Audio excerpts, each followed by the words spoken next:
The Harry Potter universe captured the imaginations of children and adults around the world and continues to do so with spin-off material. The idea of a world where magical people not only exist under our feet, but use their own way of doing things and eschew most modern technology is certainly a novel idea. However, it also raises a lot of interesting questions about the world itself due to the way they interact with magic and technology, and there are some fascinating unanswered questions around many of the characters as well.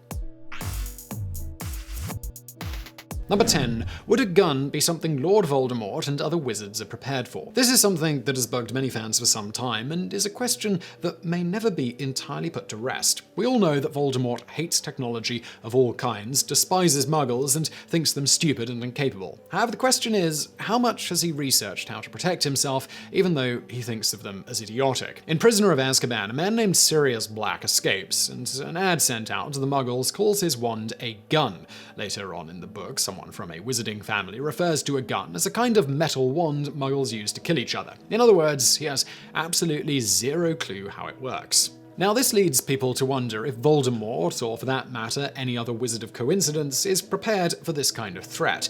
A bullet fires very quickly, so many people would argue even a prodigious wizard would hardly even be able to get off a non-verbal spell with a quick hand gesture in time. However, if Voldemort knew about the threat properly, he may have some kind of spell that keeps him constantly shielded from muggle threats. It's also possible that he simply underestimates muggles and does not imagine ever being in a situation where he could be threatened by them or their technology. Number 9. Did Dumbledore hide his homosexuality because it was a stigma, or for other reasons? In an interview after the 7th book had already been published, J.K. Rowling shocked much of the world by telling the audience that the wizard who wore high-heeled boots and flamboyant purple robes was gay. Many parents were upset because it challenged their personal views, and others were simply upset because they felt that she was changing a character after the fact. Now, the truth is that Rowling always planned for him to be gay. We know now that he was in love with the dark wizard Grindelwald. However, you don't need that as evidence to know that this was not a retcon. All of the hints were there long ago, and many fans were not surprised. The question many fans had was why Dumbledore seemed to keep it a secret in the books. Now, some might suspect it simply wasn't brought up, but Dumbledore seems to take flirtatious comments from women occasionally in the books, and he tries to politely deflect without being too flirty back. This would suggest that these women were not aware. Now, the question is whether wizards have an issue with homosexuality, or perhaps Dumbledore just hid it because he didn't want anyone to ever realize his romantic connection to Grindelwald. Number 8. Did Professor Umbridge, being evil in every other way, also torture her cats? Professor Umbridge is one of the most evil characters introduced in the stories. She starts out abusing schoolchildren and making one of them repeatedly scar his hands by writing in his own blood, and eventually she graduates to a point in the series where she is in charge of an inquisition to root out people who are not pureblood wizards and have their souls sucked out by Dementors. She takes absolute joy in this job and has a dark and vicious glee in her voice as she repeatedly mocks people and claims they are not really wizards and never have been because they are not pureblood. At the end of the series, she was apparently tried and found guilty of crimes against humanity, but some people may wonder about the fate of her cats. In the Harry Potter stories, we learn that Umbridge had a lot of cat pictures and liked to display them regularly. This is a woman who likes to keep her surroundings absolutely pristine and has a nasty personality that can be both passive-aggressive and, well, just plain aggressive depending on her mood and the situation. It's hard to imagine such a woman being kind to animals or putting up with any mess that they might make, and according to secondary sources, Umbridge hated the cleanup and mess. However, if she learned to hate the mess, did she at one point try to care for live cats? And what kind of horrible person would she have been to a live animal? Number 7. Were the Dursleys evil because of the piece of Voldemort inside Harry? Some people have pointed out that in the final book, Ron got upset and awful because he was wearing a Horcrux, and that even Hermione and Harry got more irritable while it was on them for an extended period of time. We also know that Harry himself was a Horcrux. This has brought some people to speculate that the Dursleys were so evil and so mean because Harry, being a Horcrux, brought out the worst in them. To its detriment, the house was supposed to be well defended magically to protect Harry, so it's hard to imagine how much even seeping influence his presence could have had over time. It also begs the question of how the Horcrux didn't turn Harry's dorm mates evil or nasty over time simply by being around him. In support, though, it is possible it just amplifies existing traits. If Harry's roommates were normal people, it would have no undue influence on them. However, Ron, in a state of heavy resentment while wearing one regularly, could not take the pressure. And the Dursleys were already said to be pretty nasty people, but it does seem plausible that Voldemort's presence within Harry could have helped amplify their already evil traits. Number 6. Should Hermione have really gone with Ron, Harry, or somebody else entirely? Not long ago, J.K. Rowling both shocked the world and made a lot of people facepalm by suggesting that Hermione should not have wound up with Ron because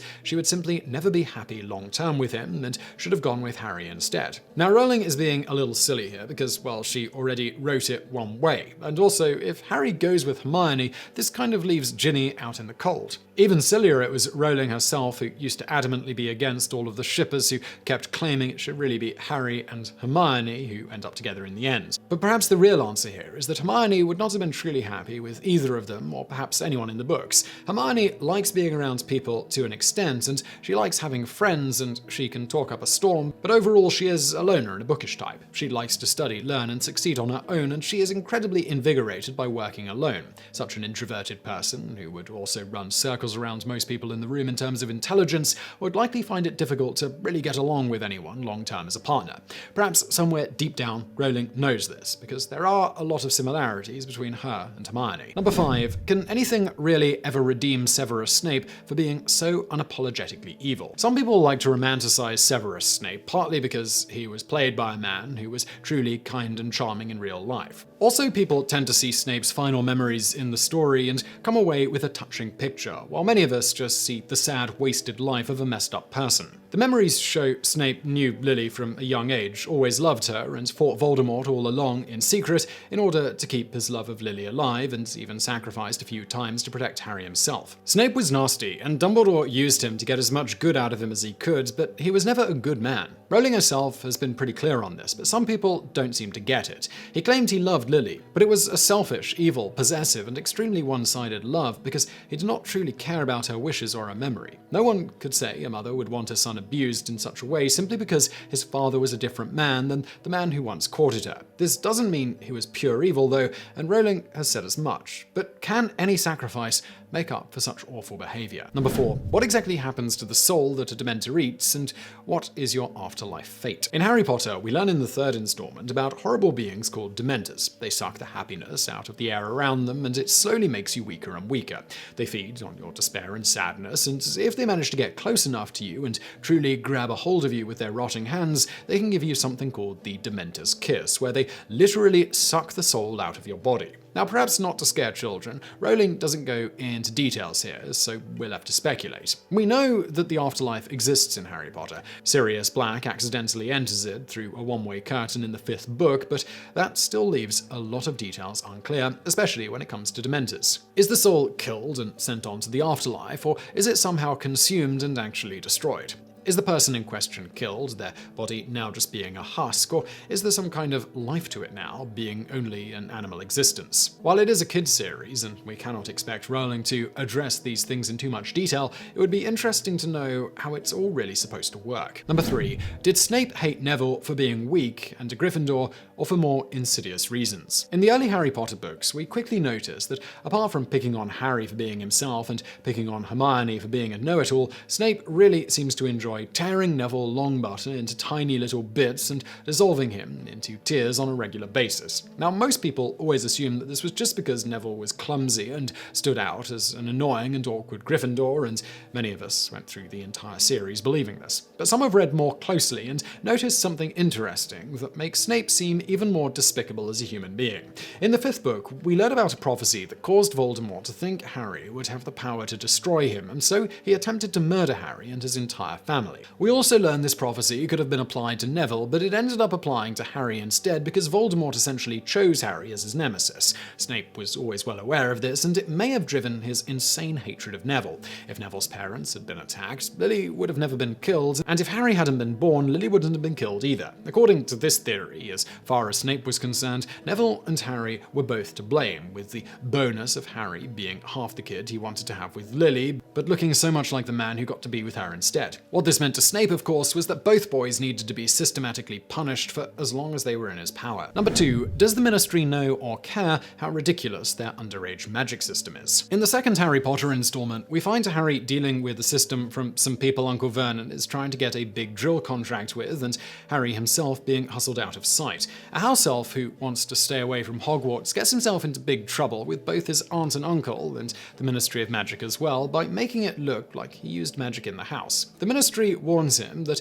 if he uses underage magic again without permission, they will boot him from the school. This makes things even worse for him, as he gets punished severely with his aunt and uncle knowing that he cannot retaliate against them with magic. Now Harry is aggrieved because he did not actually use magic and wonders if the system is not actually very well designed. He later finds out that he is entirely correct. It turns out that the Ministry's system cannot actually tell who used the magic, just that it was used in the household. That means, presumably, if it was a wizarding household, you could get away with underage magic all the time and no one would know.